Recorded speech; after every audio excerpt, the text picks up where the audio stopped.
함께 기도하시겠습니다.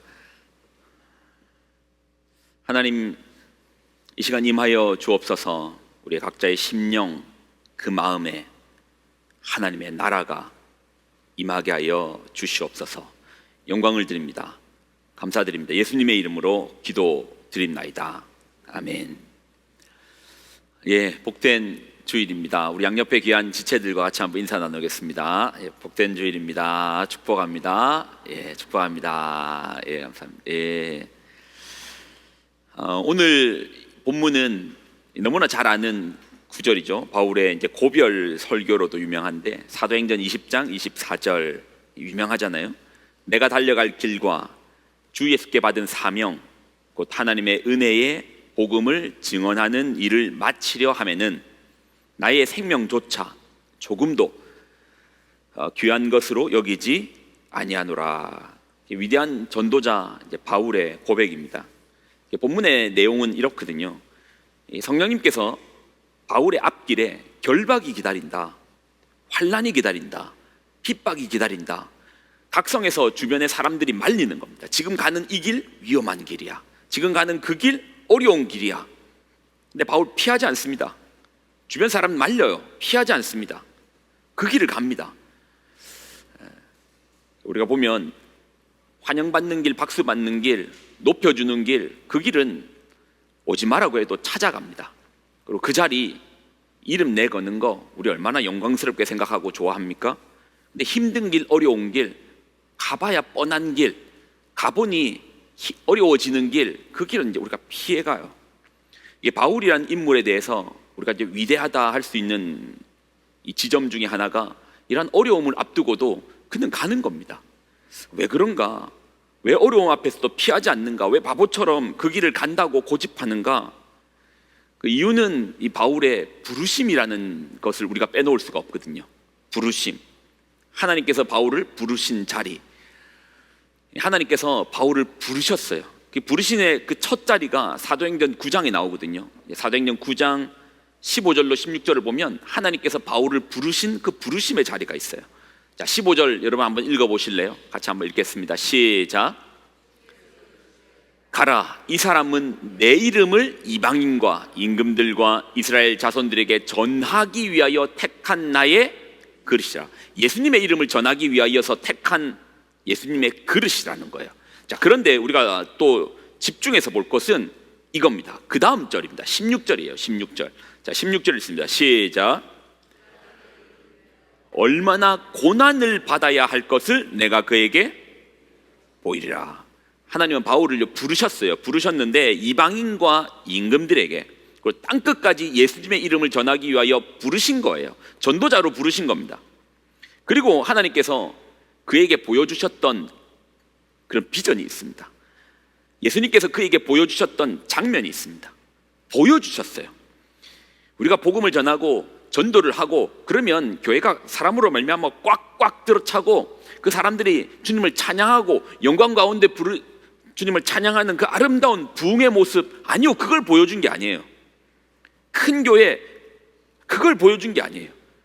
바울에게 보여주셨던 비전은 그가 내 이름을 위하여 얼마나 고난을 받을 것인가, 그 고난의 자리를 보여주신 거예요. 내가 그에게 보이리라. 뭘 보여주셨는데요? 고난의 자리를 보여주신 거예요. 예수님의 이름을 위하여 얼마나 고난받을 것인가, 그 고난의 깊이를, 고난의 밀도를 보여주신 거예요. 그러니 바울이요, 성령님께서 그 길에 어려움이 있다, 환난이 기다리고 있다, 결박이 있다 해도 피하지 않는 거예요. 왜요? 그의 부르심의 자리에는 고난을 보여주셨다니까요. 네가 가는 그 길 끝에는 영광이 있을 거야, 박수가 있을 거야, 사람의 칭찬이 있을 거야. 이걸 보여주신 것이 아니고, 그 길에 가는 길에 가시가 있을 거야, 채찍이 있을 거야, 잡힘이 있을 거야, 결박이 있을 거야, 감옥이 있을 거야.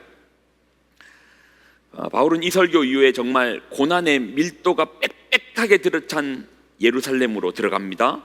투옥됩니다. 그리고 투옥되어 결국 황제 앞에 서게 됩니다. 황제 앞에서도 예수님의 이름을 전하게 됩니다. 사람이 어떻게 어려움을 보고 고난의 깊이를 보고 피하지 않을 수 있는가? 그의 부르심의 자리가 그랬다라는 겁니다. 그런데 우리가 조금 더 자세히 보면, 바울은 바울이 본 것은, 하나님께서 보여주신 것은 고난만 보여주신 것이 아닙니다. 고난의 뒤편까지도 보여주셨는데, 그가 고난의 뒤편에서 무엇을 보았는가? 사도행전 14장을 보면 바울이요, 이 고난 가운데 돌을 맞아요.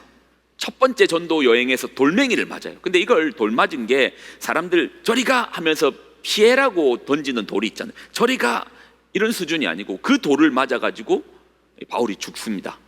죽은 줄 알고 사람들이 내다버려요. 이 학자들은요, 바울이요 한번 자기가 자전적으로 고백하는 게 있어요. 내가 3,000천에 한번 올라간 적이 있다. 내가 한번 천국에 올라간 적이 있다. 천국에 올라간 적이 있는데 나 할 말 많지만 나 그런 거로 사람들에게 미혹하지 않겠다. 그런들에게 뭔가 천국에 한번 갔다 왔다 하면 호기심이 있잖아요. 나 그거 말하지 않겠다. 그런 것으로 사람들의 이목을 집중하지 않겠다. 나는 오직 예수님의 이름을 전하겠다. 그래서 굳이 말하지 않지만 그가 말해요. 나 한번 올라간 적 있다. 언제요? 그때 학자들이 말하는 건 이고니온에서 이때 돌 맞아가지고 거의 죽었었다. 죽어서 하늘에 한번 올라간 적이 있다. 그렇게 말합니다. 그런데 죽지 않았습니다. 다시 돌아왔는지 살아 돌아왔습니다. 그리고 제자들을 만나거든요. 사람이요 돌에 맞아갖고 거의 죽을 뻔한 적이 있어요. 그리고 제자들을 만납니다. 여러분 뭐라고 말하겠습니까? 나 아파 죽을 뻔했다. 힘들어. 그 돌멩이 맞을 때 얼마나 아팠는 줄 알았냐. 그런 얘기를 하는 게 아닙니다. 자, 한번 사도행전 14장 19절로 22절 한번 읽어볼까요? 같이 한번 읽습니다. 시작. 유대인들이 안디옥과 이고니온에서 와서 무리를 충동하니 그들이 돌로 바울을 쳐서 죽은 줄 알고 시외로 끌어내치니라. 제자들이 둘러섰을 때에 바울이 일어나 그 성에 돌아갔다가 이튿날 바나바와 함께 더베로 가서 복음을 그 성에서 전하여 많은 사람을 제자로 삼고 르스드라와 이고니온과 안디옥으로 돌아가서, 자, 잘 들어보십시오. 22절입니다. 제자들의 마음을 굳게 하여 이 믿음에 머물러 있으라 권하고, 또 들어보십시오. 우리가 하나님의 나라에 들어가려면 많은 환난을 겪어야 할 것이라. 그의 부르심의 자리, 내가 얼마나 많은 고난을 보여주셨잖아요. 똑같이 이 고난의 자리를 성도들에게 피하여 말하지 않습니다. 예수 믿으면 만사형통이라고 가르치지도 않고 이 고난이 기다리고 있다. 근데 이것이 끝이 아닙니다. 하나님의 나라에 들어가려면 그 고난의 뒤편에 있는 하나님 나라까지도 바울은 본 것입니다. 이것이 이제 바울의 부르심이에요. 바울이란 위대한 전도자는 이 부르심 속에서 되어졌다면, 또 하나 우리가 바울에 대하여서 잘 모르는 사실이 하나 있습니다. 바울에 대해서 잘 모르는 하나의 사실, 바울이란 위대한 전도자가 나오기까지 우리가 또 집중해야 되는 사실, 바울이 다메섹으로 가는 그 여정 가운데 예수님의 부르심을 받고 위대한 전도자의 길로 들어섭니다. 그 가던 길, 박해자의 길이 아니고 이제는 전도자의 길로 돌아서요. 이런 물어보겠습니다. 그때부터, 하나님의 부르심의 그 순간부터 바울이 세계 선교의 개척자가 되어서 세계 복음화를 외치면서 그 다음 날부터 하나님 부르셨으니까 바로 쓰임을 받았을까요? 아닙니다. 신의 부름을 받았으니까 바울이 그 부르신 그 다음 날부터 짐을 싸서 세상을 향하여, 세계를 향하여 복음을 들고 나갔겠습니까? 아닙니다. 여러분, 우리는 이제 부르심 중요합니다. 그런데요, 하나님의 사람에게 필요한 한 가지가 더 있어요. 부르심만 있는 게 아닙니다. 시간이 필요합니다. 시간이 필요해요. 우리가 섭리에서 배웠죠. 하나님께서 너 믿어라고 하시면서 그렇게 강압적으로 이렇게 우리에게 믿음을 강요하지 않습니다. 이게 뭐라고 했습니까? 사랑하시기 때문에 우리에게 고민할 수 있는 시간, 안 믿을 수 있는 시간, 예수님을 거부할 수 있는 시간도 우리에게 주시는 거예요. 모세를 민족의 지도자로 쓰시기 위해서 하나님은 시간을 주셨습니다. 왕궁에서 40년, 광야에서 40년. 요셉이라는 인물은요, 노예로서 또 감옥의 죄수로서 13년의 시간이 걸렸습니다. 예수님은 어린 시절에 예루살렘 선생들과 묻기도 하고 답하기도 하고, 어린 시절에 이미 그의 학문적으로, 신앙의 깊이적으로 예루살렘의 선생들과 묻기도 하고 답하기도 하고, 하지만 30년이란 인생을 사셨습니다. 메시아로 들어서기까지 30년이라는 인생을 살아내셨습니다. 그 시간이 필요했던 겁니다. 가끔 이제 하나님의 일을 열정으로 해요. 열정으로 하면 반짝할 수는 있지만 오래 가지 못합니다. 그럼 하나님의 일은 무엇으로 하는가? 제가 보니까 오래 참음으로 하더라고요. 하나님의 일은 오래 참음. 인내. 그래서 마지막에 하나님께서 우리에게 요구하시는 게 인내를 보십니다. 성도들의 인내를 보시는 거예요. 그리고 무엇으로 합니까? 믿음으로 합니다.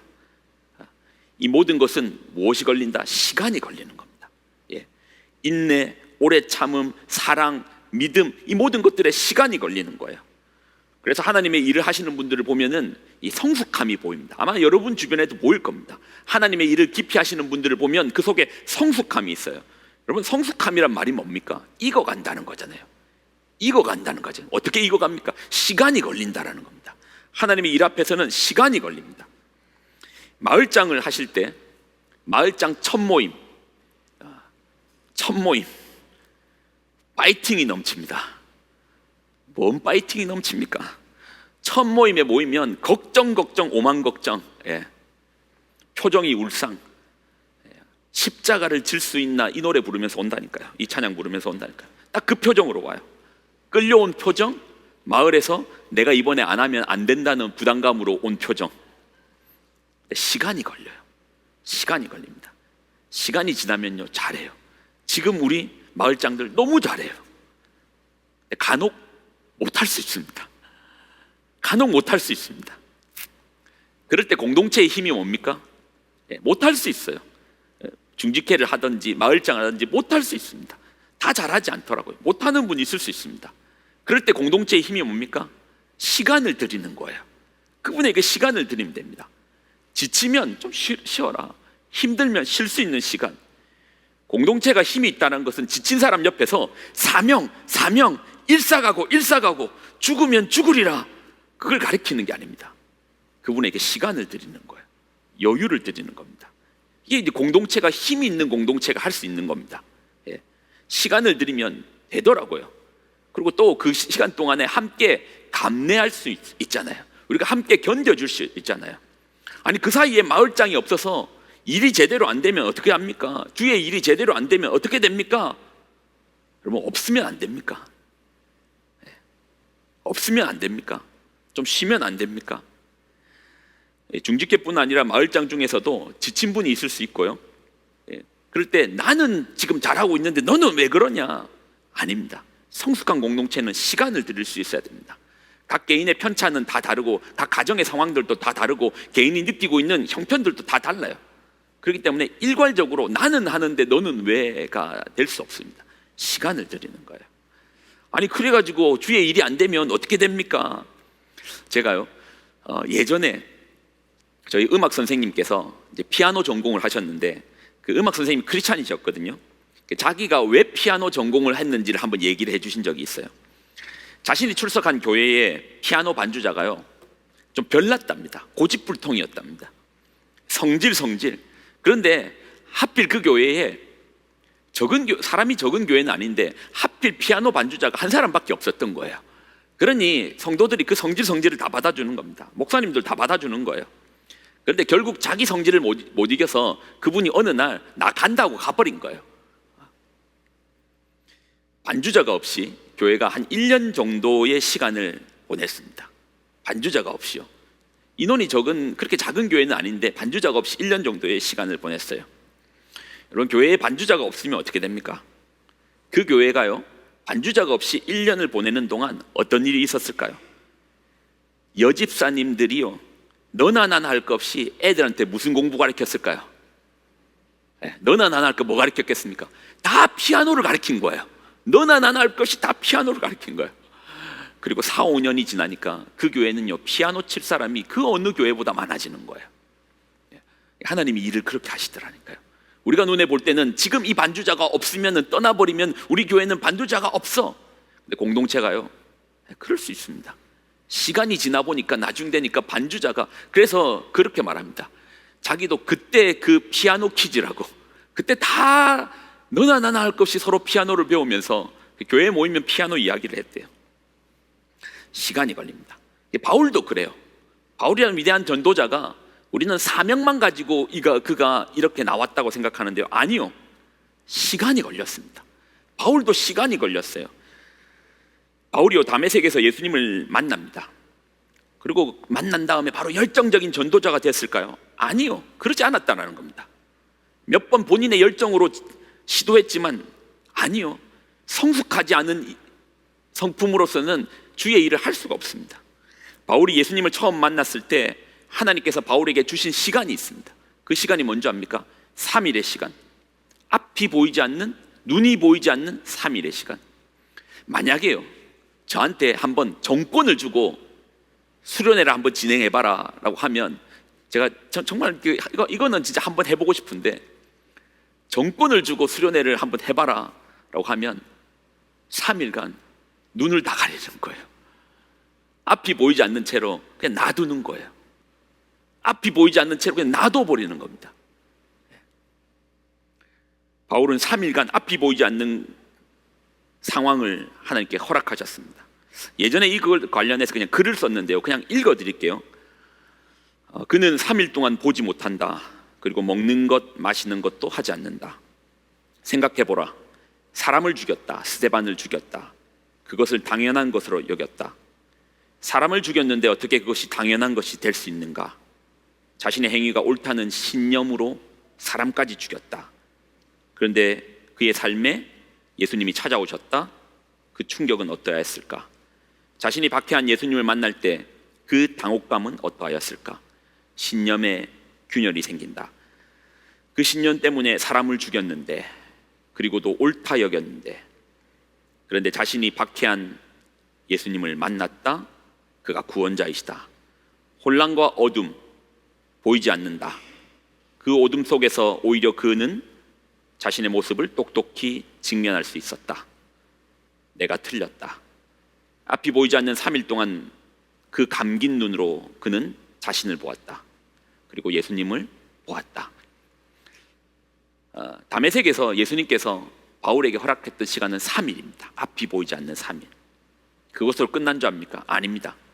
우리는 이 3일 후에 바울이 바로 전도회로 나섰다라고 생각하는데 아닙니다. 바울은 그때부터 3년의 시간 동안 아라비아 사막 광야로 들어갑니다. 갈라디아서 1장 17절에 보면 이런 내용이 나옵니다. 갈라디아서 1장 17절 한번 읽어볼까요? 자, 시작. 또 나보다 사도된 자들을 만나려고 예루살렘으로 가지 아니하고 아라비아로 갔다가 다시 다메섹으로 돌아갔더라. 3년 동안 아라비아 사막으로 들어갑니다. 왜 광야 사막으로 갔을까? 여러분, 광야를요 히브리어로 하면 미드바르입니다. 미드바르.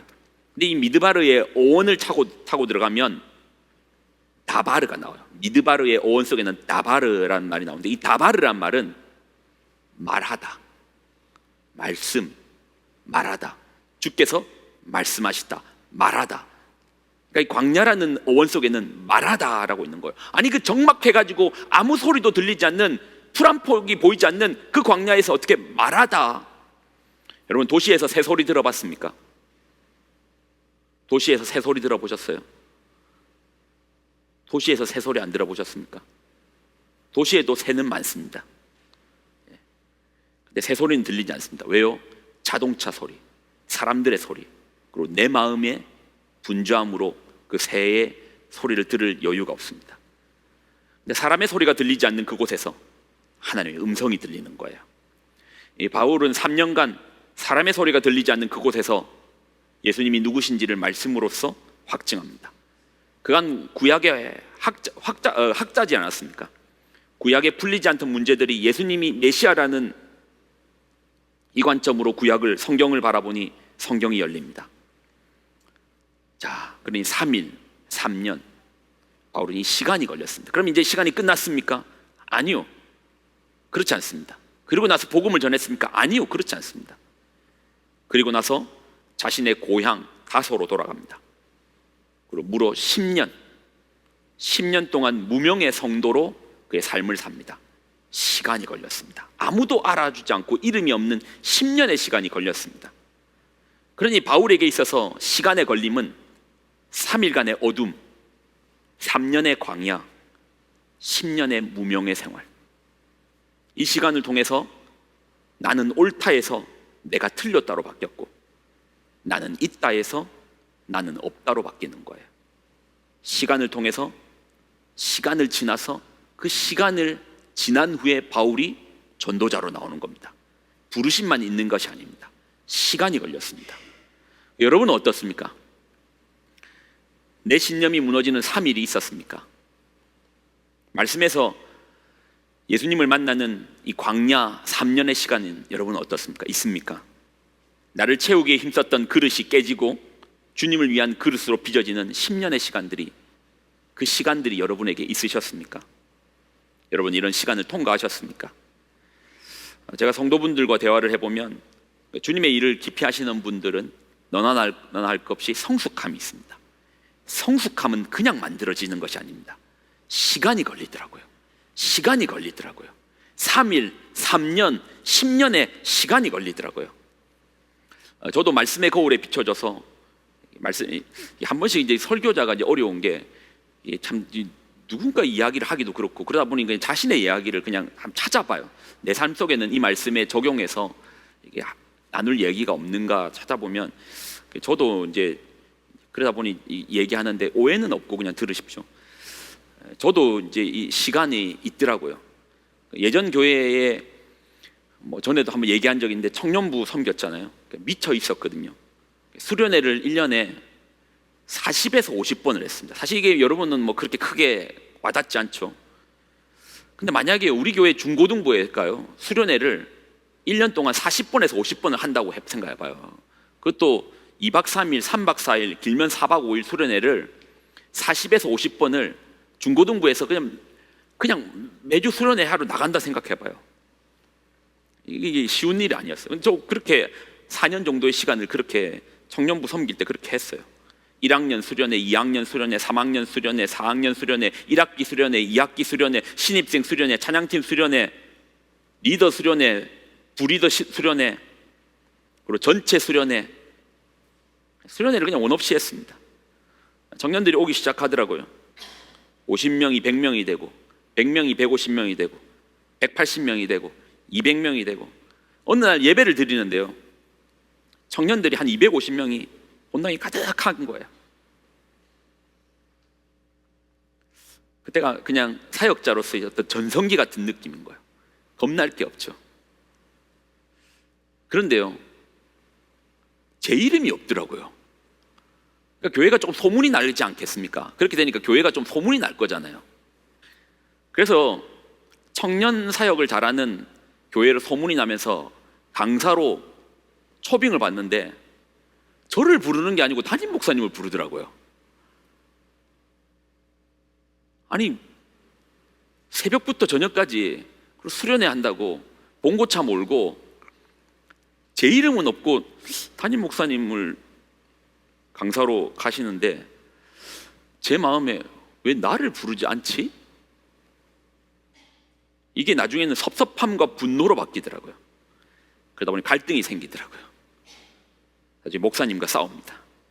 어느 날 보니 교회가 두 패로 나뉘어서 싸우고 있습니다. 그리고 교회를 나가야겠다. 그때요, 제 마음이 딱 그랬어요. 나 없이 되나 봐라.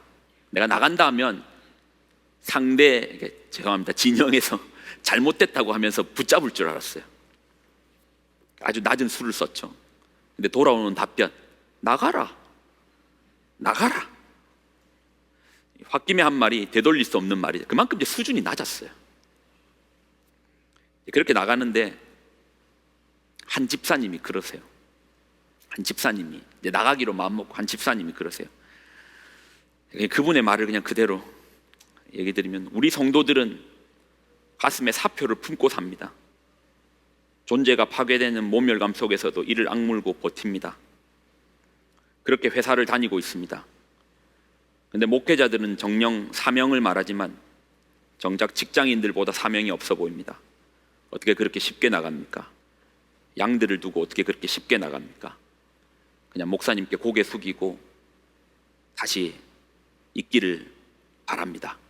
그렇게 문자를 보내오신 거예요. 그 말에 한마디도 대꾸를 못 하겠더라고요. 결국 그 말에 담임 목사님께 연락을 드려서 사임을 번복했습니다. 목사님, 죄송합니다. 제가 철이 없었습니다. 근데 그때는 이미 너무 감정의 골이 깊었습니다. 나가라. 그냥 가라. 마음에 독한 마음이 다시 올라오더라고요. 나 없이 자라나 보자. 그리고 온 게 필리핀입니다. 그렇게 온 게 필리핀입니다. 말이 선교사지. 그때부터 이제 광야의 시간들이 조금씩 지나는데, 제가 이제 광야에서 이제 제가 본 것은, 제가 옳다 여겼던 것 틀렸더라고요. 수련회 40번, 50번 크게 외쳤는데 생각해 보니까, 여러분 생각해 봐요. 제가 지금 생각해 보니까 우리 교육자가 갑자기 수련회에 미쳐가지고 40번씩 50번씩 나가고 그러면은 저도 말릴 것 같거든요. 생각해 보니까 담임 목사님이 다 허락해 주셨더라고요. 그때 그래봐야 전임 목회자가 두 사람이면, 담임 목사님 있고 저였는데, 저하고 한 사람 더 있었구나. 그렇게 했는데 한 교육자가 뭐 수요 예배 때도 안 나타나고 철야 예배 때도 안 나타나고, 수련회 한번 갔다고 하면 월요일 날 떠나가지고 금요일 날 돌아오고, 근데 그냥 목사님이 그냥 허락을 해주셨더라고요. 그리고 수련회 한번 가는데 경비가 적게 듭니까? 물론 워낙 자주 가니까 미안해가지고 아껴는 썼지만, 뭐 자동차 기름값만 해도, 톨비만 해도, 그리고 일해야 될 사역자가 교회는 안 붙어 있고 맨날 나가고 다니니까 허락해 주신 거잖아요. 근데 그땐 그게 안 보였어요. 내가 열심히 하는 것만 보였어요. 그리고 아이들이 없었으면, 그 청년들이 같이 가지고 제 혼자 수련회 40분 나갔으면 그게 뭡니까? 가출이지. 그냥 교출이라고 해야 되나요? 교회를 나갔으니까. 성도들은 또 얼마나 배려해 줬겠어요. 그때는 뭐 전도사였대지만 거의 전임 부목사가 교회 와서 뭐 일도 하고 해야 되는데 맨날 찾으면 없어. 맨날 나가 있어. 성도들은 또 얼마나 배려해 줬어요. 지나 보니까 그게 그때 보이더라고요. 그때는 그냥 내 열심에 아이들 늘어나는 것만 보고 했는데, 나중에 지나 보니까 아니더라고요. 틀렸더라고요. 그리고 대단한 줄 알았거든요. 나와 보니까 아무도 안 찾아줘요. 아무도 몰라요. 나와 보니까 별게 아닌 거예요. 이 광야라는 시간 속에서 들리지 않았던 소리 다 봐라. 말씀이 들리기 시작하는데 뭐가 들립니까? 별거 아니구나. 별거 아니구나. 내가 열심히 했던 것도 따지고 보면 내 욕심을 쫓아 했던 거구나. 별거 아니구나. 그걸 들었어요. 그러면서 하나 마음에 새긴 것이, 교만하면 죽는다. 근데 이 말이 이제 부정적 언어로 들리지만 거꾸로 하면 뭐죠? 겸손하면 산다. 어떠한 상황 속에서도 겸손을 지킬 수 있으면 살 수 있다라는 말씀이 들어온 거예요. 이것도 별 얘기 아닌데, 몇 주 전에 웃자고 하는 말입니다. 우리 목사님 중에 한 분이 설교 중에 제 이름이 윤천석인데 계속 윤석천이라고 했어요. 저는 근데 기분이 하나도 안 나쁘더라고요. 윤석천이든 윤천석이든 뭐가 불리든 기분이 나쁘지 않다. 그게 뭐 그렇게 대수가 되겠습니까? 광야라는 시간이 저에게 허락하여 주신 사역자의 조금의 성숙함. 근데 뭐 그렇다고 지금 성숙이 완성되었으니까 나 성숙한 사람이라고 말하는 거 아닙니다. 또 어떤 광야가 기다릴지 모르고, 또 어떤 무명의 10년의 시간이 기다릴지 모르고, 또 어떤 3일의 어둠이 저에게 있을지 모르지만, 분명한 것은 하나님께서 쓰실 때는 그런 과정들이 있고, 이 과정 이후에는 하나님께서 있게 만들어 주시더라고요. 성숙하게 만들어 주시더라는 것을 나누고 싶었던 겁니다. 여러분 어떻습니까? 바울이라는 위대한 전도자는 결코 사명 하나만 가지고 되어진 게 아닙니다. 3일, 3년, 10년의 시간이 걸렸습니다. 그리고 여러분도 하나님 주시는 그 시간 앞에서 그 성숙함을 누리시기 바라고, 또 혹시 교회를 섬기다 보면 누군가에게 시간을 내어드리십시오. 제가 교회 사역을 하면서 누군가에게 시간만 내어드려도 보니까 주님께서 웬만하면 해결해 주시고, 웬만하면 주님께서 다시 제자리로 돌아오게끔 해주시더라고요. 이런 시간의 넉넉함들이 있는 그리고 우리 공동체, 우리 새생명의 여러분 되시기를 예수님의 이름으로 부탁을 드립니다. 기도하겠습니다. 하나님, 영광과 감사를 드립니다. 시간이 걸린다. 시간이 걸린다. 주님의 그 부르심, 사명 못지않게 시간이 걸린다. 이 성숙함으로 나아가는 시간이 걸린다. 우리가 깊이 새기고, 바울에게 있었던 그 어둠의 3일, 또 예수님의 하나님의 말씀을 듣는 3년, 자신을 내려놓는 무명의 10년, 이 시간이 있었으므로 오늘의 우리의 바울을 모습을 봅니다. 우리도 그 시간이 인정하게 하여 주시고 주님의 일하시는 방식 앞에서 시간을 내어드리는 우리가 되게 하여 주시옵소서. 이제는 우리 주 예수 그리스도의 은혜와 하나님의 무한 극진하신 사랑하심과 성령님의 교통동행 충만하심의 역사하심이 오늘의 말씀을 듣고 주님 앞에 시간을 드리는 성도로 살기를 작정한 귀한 성도들의 삶과 가정과 자녀들의 머리머리 위에 이제로부터 영원히 항상 함께하여 주시기를 간절히 축원드리옵나이다. 아멘.